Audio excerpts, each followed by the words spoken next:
Everyone burst into laughter when Mr. Dalton pointed toward the quiet girl sitting in the back corner of the classroom and said mockingly, "That's why janitor's kids shouldn't dream big." The room echoed with laughter. But the girl, Emily Dawson, didn't cry. She didn't speak. She simply stared ahead, silent and still. The next morning, when black SUVs blocked the school gates and armed security stood outside, everyone froze. The intercom crackled.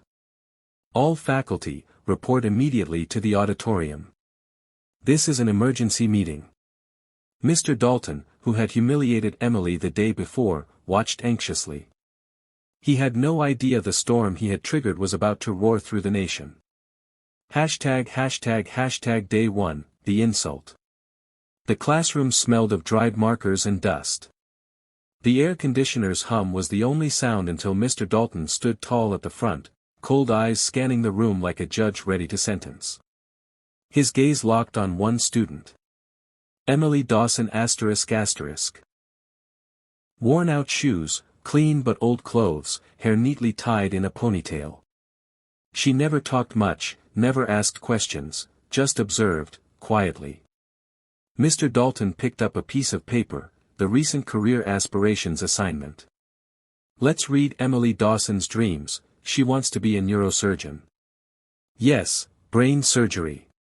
While your dad mops Harvard's hallways, you'll be opening skulls." Laughter erupted. Emily's face paled, but her eyes didn't blink. No shame. No tears. Just silence, louder than any scream. That silent moment. The bell rang. Students scattered.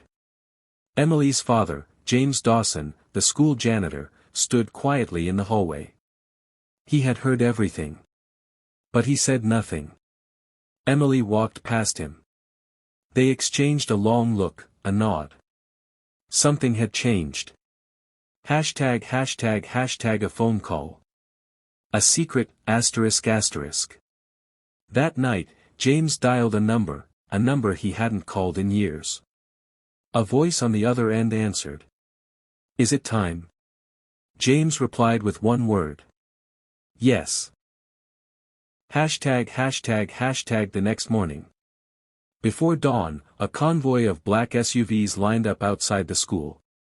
Men in suits. Armed security. A silence that shattered routine. The principal rushed out, panic on her face. The intercom buzzed again. "All staff to the auditorium. Immediately." The revelation. The auditorium was dimly lit. On stage stood serious faces in dark suits with earpieces. One of them held a silver briefcase, chained to his wrist. A composed man stepped forward. "My name is Thomas Sterling. I'm executive director of the Dawson Foundation." He looked around the room. "Yesterday, a student here was publicly humiliated, simply because of her background. Today, we're here to respond." Another man entered, James Dawson. But this time, he wasn't wearing janitor clothes. He wore a tailored suit, carried a leather briefcase, and walked with quiet power. Behind him was Emily, same clothes, same shoes, but a face radiating quiet dignity. Thomas spoke again. "James Dawson isn't just a janitor. He's my business partner. Together, we've funded over 100 scholarships. And Emily is a national representative of our program, Future Leaders of America." The moment of shame. Mr. Dalton was asked to stand. Thomas said. "We've reviewed video footage.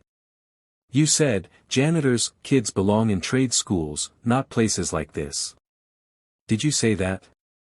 Dalton stammered, unable to respond. Emily's silence struck like thunder. Thomas concluded. "You are being placed on immediate leave. A full investigation is underway." Winds of change. Days passed, and the school began to change. Emily stood on stage, speaking with grace. "I didn't want revenge. I wanted dignity. I just wanted to prove that dreams shouldn't come with conditions. Her speech drew thunderous applause. From invisibility to admiration, Emily had arrived. The fall of the principal. The next day, the principal received a letter.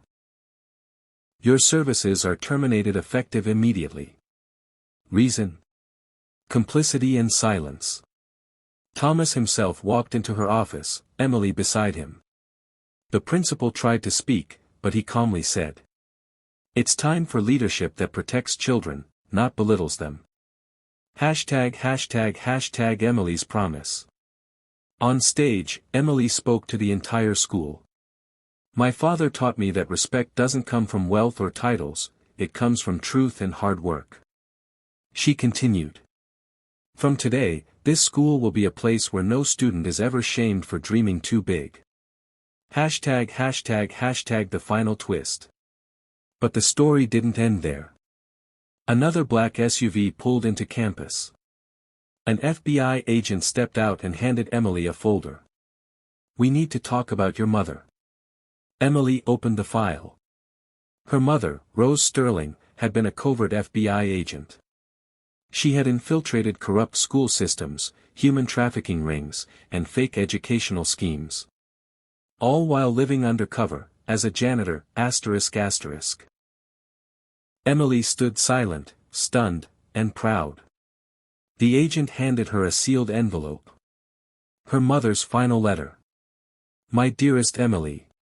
The world won't always be kind, but you will always be powerful enough to change it. You are not just my daughter. You are my legacy. Emily clutched the letter to her chest. A new dawn ***. Thomas stepped forward. We're establishing a new national scholarship. The Rose Sterling Fellowship. For children who are defined not by circumstance, but by courage. Emily stood on stage. No longer just a student. But a mission. A movement. And the glowing torch of a legacy too powerful to silence.